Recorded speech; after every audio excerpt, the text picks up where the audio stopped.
Salut, salut tout le monde, ici Roman, j'espère que vous allez bien par la grâce de Dieu. On est là pour vous présenter la 29e vidéo de la série Restitution de notre héritage, tirée de l'émission Rééducation.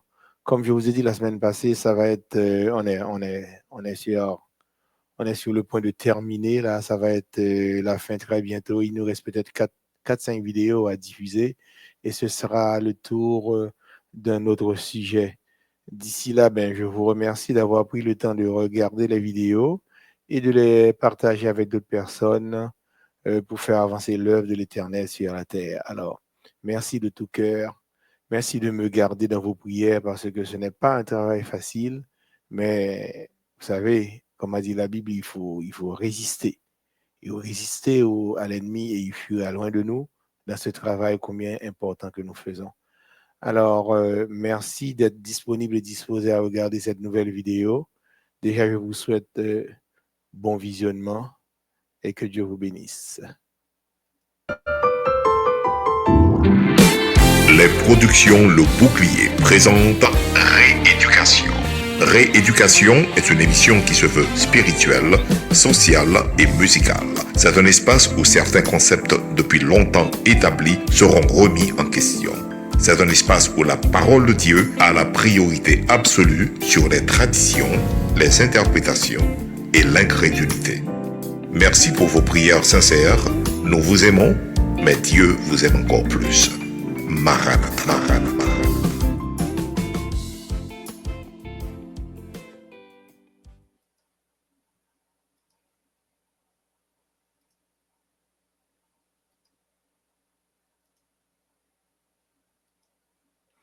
Alors, Maranatha, Dieu vous aime encore plus.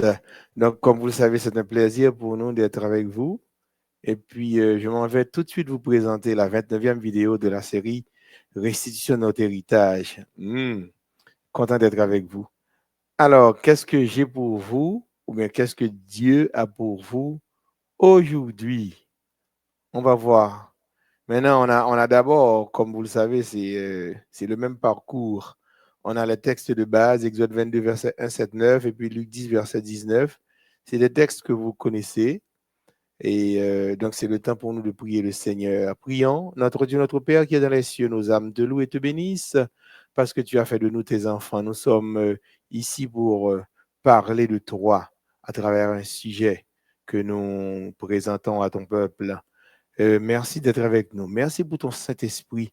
Merci de permettre à chacun de comprendre le message que vous voulez nous enseigner. Nous comptons sur toi. Nous te disons merci au nom de Jésus. À toi la gloire, la puissance et maintenant au siècle des siècles. Amen, amen, amen, amen. Béni soit l'Éternel. Alors, quelques rappels et mises en contexte par rapport à la dernière vidéo.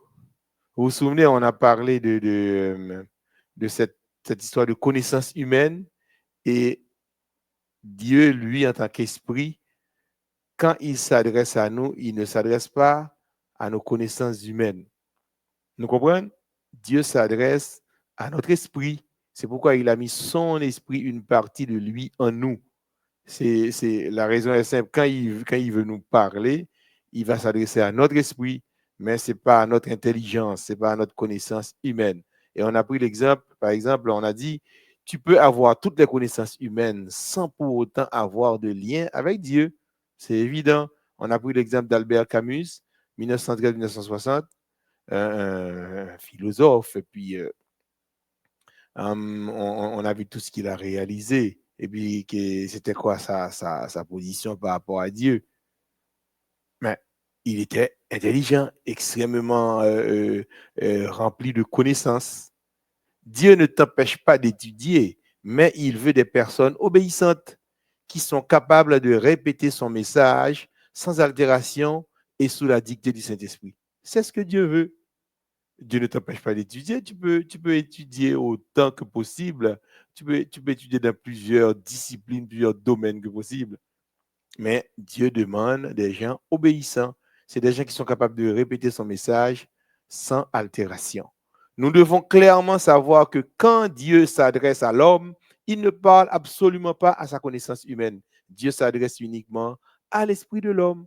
Dans Corinthiens 2, verset 10 dit, ce passage montre que c'est par l'Esprit Saint que Dieu révèle des vérités profondes à notre esprit, et non pas par nos sens, ni à partir de notre intelligence, ou bien à partir de l'intellect. Non.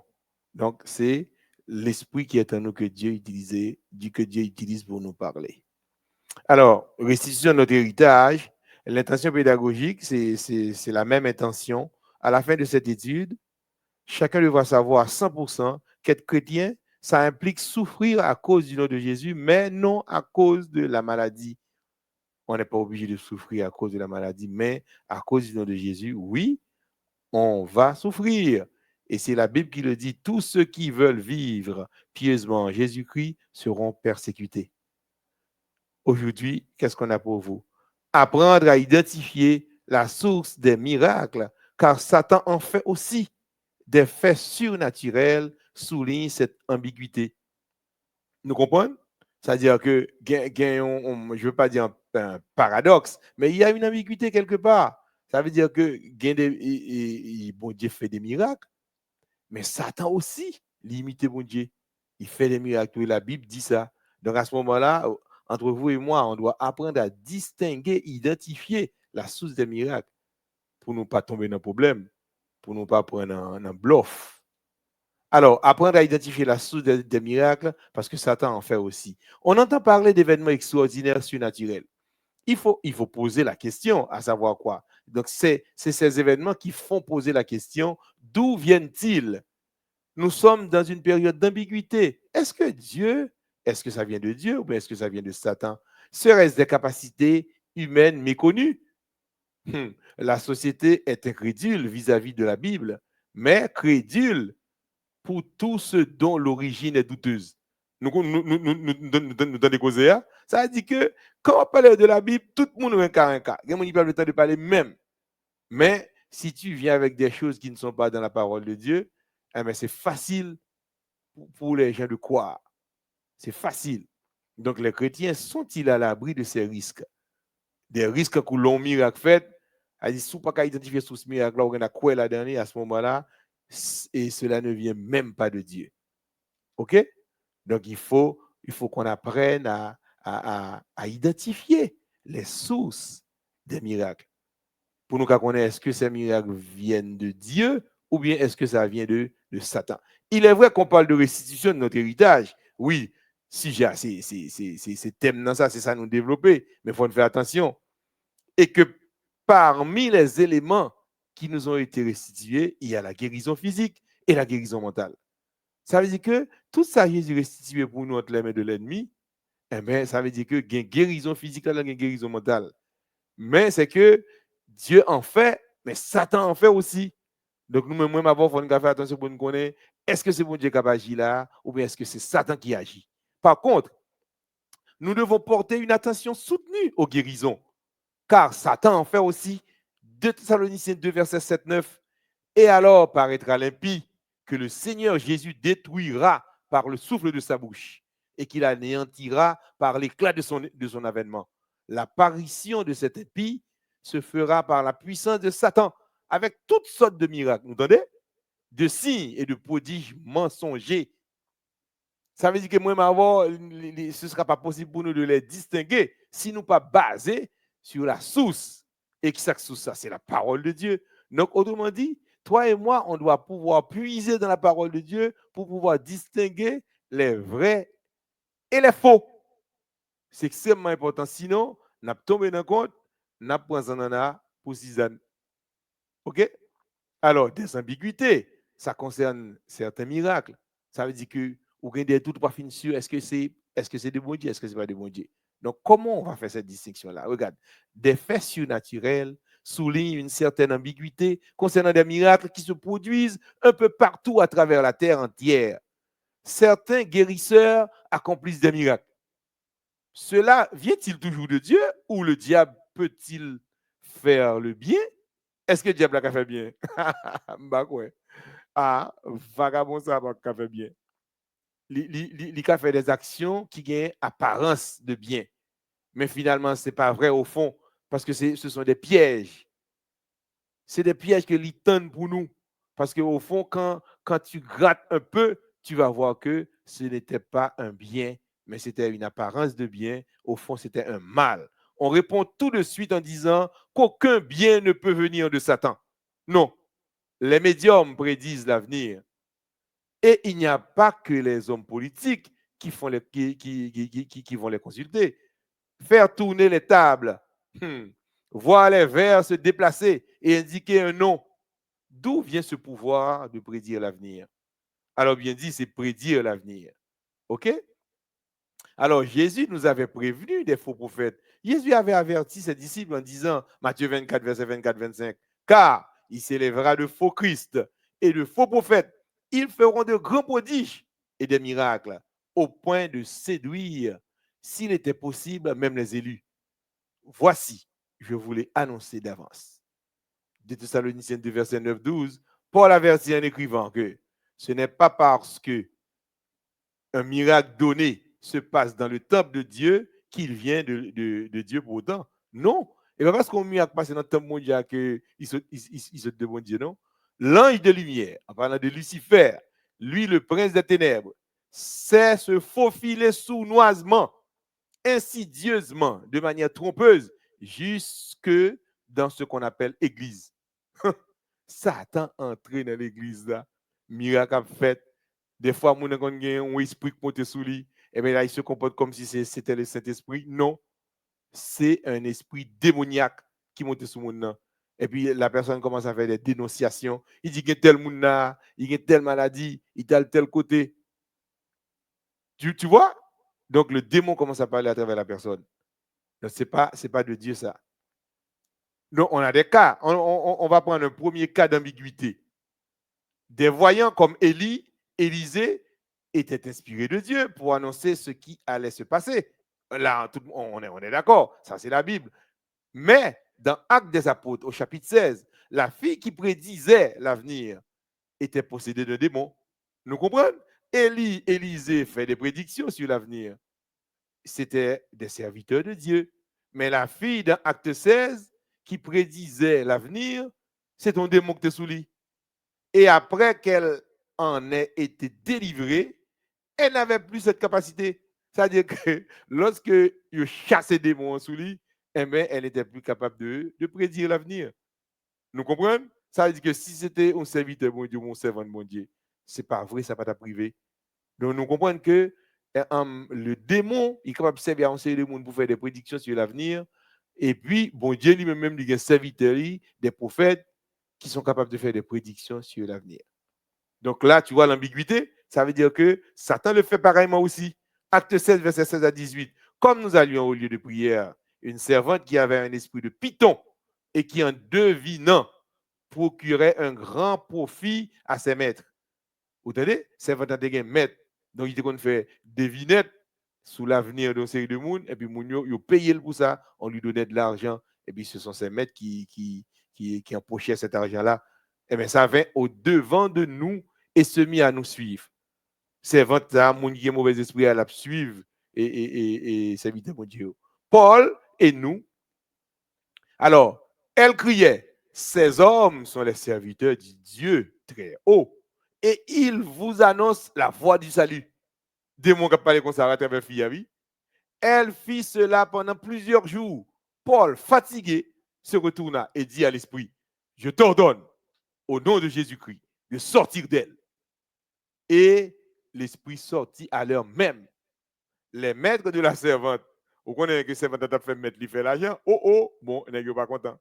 Voyant disparaître l'espoir de leur gain, ils n'ont pas qu'à faire l'argent encore, se saisirent de Paul et de Silas et les traînèrent sur la place publique devant les magistrats. Ah, ils ont mené la justice. Parce qu'ils ont chassé le démon qui était dans la servante, et puis la servante, ça n'a pas qu'à faire mettre, lui fait comme encore. Donc, nous, donc ça veut dire que un mauvais esprit à travers FIA cap dit des paroles sur l'avenir. Ou bien cap parler de Paul, qui ça le représentait, et de Silas. C'est encore une ambiguïté. Alors, regarde, cas numéro 2, des ambiguïtés concernant certains miracles. En rapport avec l'hindouisme, en Inde, à Tahiti, et même en France, certains marchent sur un lit de braise sans se brûler du tout les pieds. Nous comprenons? Ça veut dire que il y a des gens qui marchent sous du feu. Quelle ambiguïté lorsqu'on sait que Dieu affirme que le petit lit, eh bien, ça qui arrive, mais pas gagner. Ésaïe 43, verset 2. Qu'est-ce qu'il dit? Il dit, si tu traverses les eaux, je serai avec toi. Et les fleuves, ils ne te submergeront point. Entendez ça, oui? Si tu marches dans le feu, tu ne te brûleras pas. Et la flamme ne t'embrasera pas. Ça veut dire que, alors que, mais en haut, nous avons une ambiguïté. Dans la première partie, nous avons que des gens qui marchaient sous du feu. Eh bien, c'est pas, et bon pouvoir, bon Dieu, bah, oui, non. Sur l'autre côté, il y a un pouvoir, oui. C'est dans Satan. Mais la Bible déclare que si tu marches dans le feu, tu ne te brûleras pas et la flamme ne t'embrasera pas. Ésaïe 43, verset 2. Et on a un exemple là. Les trois compagnons de Daniel, ils ont vécu la même expérience. Daniel 3, verset 23-25. Et ces trois hommes, Shadrach, Meshach et Abednego, tombèrent liés au milieu de la fournaise ardente. Il reprit et dit, eh bien, je vois quatre hommes sans lien qui marchent au milieu du feu et qui n'ont point de mal. Et la figure du quatrième ressemble à celle d'un fils de Dieu. Nous entendez causer ça? Eh bien, c'est Jésus qui est dans la fournaise ensemble avec Néguri. En conclusion, qu'est-ce qu'on peut dire? La société est incrédule vis-à-vis de la Bible et crédule pour tout ce dont l'origine est douteuse. Les chrétiens sont-ils à l'abri de ces risques? Non, nous pas à l'abri. Nous devons savoir la parole de Dieu, chers amis. C'est pour nous prendre temps. Ouais, au cours de cette étude, je ne vais jamais rater l'occasion pour me dire nous prendre temps pour nous étudier la parole de Dieu. Sinon, quand miracle ça vient sur vous, tu ne seras pas capable de les distinguer et vous tomber dans le bluff. Satan bluff la passer sur vous. La guérison physique et la guérison mentale font partie de la restitution de notre héritage. Là, on le sait. Mais il faut faire attention. Par contre, nous devons porter une attention soutenue aux guérisons parce que Satan, il fait guérison tout. Matthieu 24, verset 24-25, il s'élèvera de faux Christ et de faux prophètes. Ils feront de grands prodiges et des miracles au point de séduire, s'il était possible, même les élus. Voici, je vous l'ai annoncé d'avance. Jésus dit nous ça. Et nous, avec l'hindouisme en Inde, à Tahiti et même en France, il y a des gens qui marchaient sur un lit de braise, ils marchaient sous du feu carrément, sans se brûler, du tout les pieds. Quelle ambiguïté lorsque l'on sait que Dieu affirme les mêmes choses dans Isaïe 43, verset 2 et Daniel 3, verset 23-24.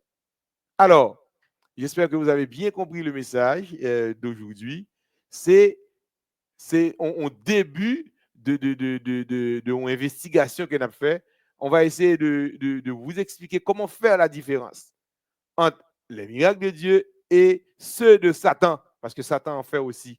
Donc, nous devons pouvoir étudier à fond la parole de Dieu pour pouvoir faire cette distinction-là par le Saint-Esprit. Sinon, on apprend un bluff ennemi. Alors, que Dieu vous bénisse. J'espère que vous avez bien compris le message. Donc, merci de prendre le temps de regarder et puis de partager ça avec d'autres personnes et pour la gloire de Dieu. Alors, je vous donne rendez-vous à la semaine prochaine pour une nouvelle vidéo. D'ici là, que Dieu vous bénisse. Maranatha.